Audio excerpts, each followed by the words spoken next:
আসসালামু আলাইকুম। আমি কুকিং হোম খুলনা থেকে আজও একটা ছোট ব্লগ নিয়ে আসলাম। এই যে আজকের ব্লগে আমার বাপের বাড়ি, আমার ভাসুরের পা ভেঙে গেছে তাই শুনে আমি দেখতে গেছিলাম। ওই বাড়িতে ক্লিনিক আছে তাই। এই যে দেখি কি আমার ছোট ভাইয়ের দুইটা মেয়ে তাসকিয়া আর তাজরিন আমাকে ডাকাডাকি করতেছে, উপরে আসো। তারপর ভাবলাম এদিকে একটু হেঁটে দেখি। এখন দেখি এখানে একটা সজনা গাছে একদম সজনা ভরা। আমি শুধু চিকন সজনা খেতে চাচ্ছিলাম, কিন্তু আমি জানি না যে এই বাড়িতে এরকম আছে। আমার ছোটো ভাইটাও বলল যে আমিও জানি না। ওর বাড়ির পাশেই, ওই যে আমার বাবার বাড়ি, এটার পাশেই গাছ। যাই হোক, তারপর ছোটো ভাইটা বলল নিয়ে যায়, ও পেড়ে দিল। আমার ছেলেটা একটু সাহায্য করলো, যদিও সে নিজেও এসব পেড়ে খুব একটা খায় না আমার ছোটো ভাইটা। তারপরও পেড়ে দিচ্ছিল আর বলতেছিল ওপরে কেয়া ওর আর কি বউটা শোল মাছ কাটতেছে, মাছও নিয়ে যা। যদিও আমার আর রোজা রেখে উঠতে ইচ্ছা করেনি, আমার ছেলেটাও উপরে উঠবে না, তাই আর কি আনা হয়নি।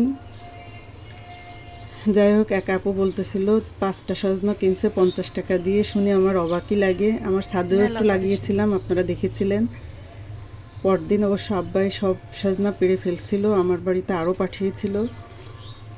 যাই হোক, সজনা তো আসলে অল্প কিছুদিন থাকে, তাই শুধু সজনাই খাওয়া হয়। আমার যে খুব ভালো লাগে তা না, উপকার তাই আর কি খাই, কিন্তু আমার ঘরের ওর বাবার আবার খুব বেশি পছন্দ, তাই আসলে খাওয়া হয়েছিল। এই যে আমার ভাইটা আমাকে পেড়ে দিচ্ছিল, হাতের কাছে যে কয়টা পাইছিল সেটাই আর কি দিছিল। আসলে আসা হয় না তো, তাই দেখতেও পারি না, জানিও না ওইখানে একটা গাছ আছে। এই যে এই কটা আমি নিয়ে আসলাম। এবার এই হলো আমার ছোটো চাচার বাড়ি। মানে বেরোনোর পথে দেখি কি অনেক টমেটো। আমাকে একদিন পাঠিয়েছিল টমেটো। এখন কাঁচা টমেটো এরকম হয়ে আছে, আমার আবার কাঁচা টমেটো পছন্দ, তাই আমিও এখান থেকে কিছুটা একটু নিলাম ছিঁড়ে। যদিও ওই ভাইয়ের বউটা আর খুশি, মেয়েকে নিয়ে ঘুমাচ্ছে, তাই আর ডাকলাম না, আমি নিজেই পেড়ে নিয়ে আসলাম, যে পরে বলবানি এক প্রকার চুরি করা মনে হয়। যাই হোক, চুরি করা না, এখান থেকে যার যখন লাগে বাড়ির সবাই নিয়ে যায় আর কি। বেগুনও হয়েছিল, আমাকে বেগুনও দিছিল।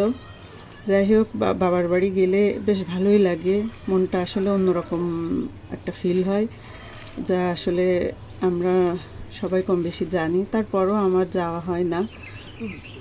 এই যে দেখেন, ছোটোবেলার মতো আমি কিভাবে নিচ্ছি, যেহেতু আমার হাতে কোনো ব্যাগ ছিল না। তারপর বেরোতে আপার বাড়ি বাঁধবে, ওখান থেকে একটা ব্যাগ নেব। আমি তো আসলে হুট করে রোগী দেখতে আসছিলাম এই জন্যে। যাই হোক, সবাই ভালো থাকবেন, আল্লাহ হাফেজ।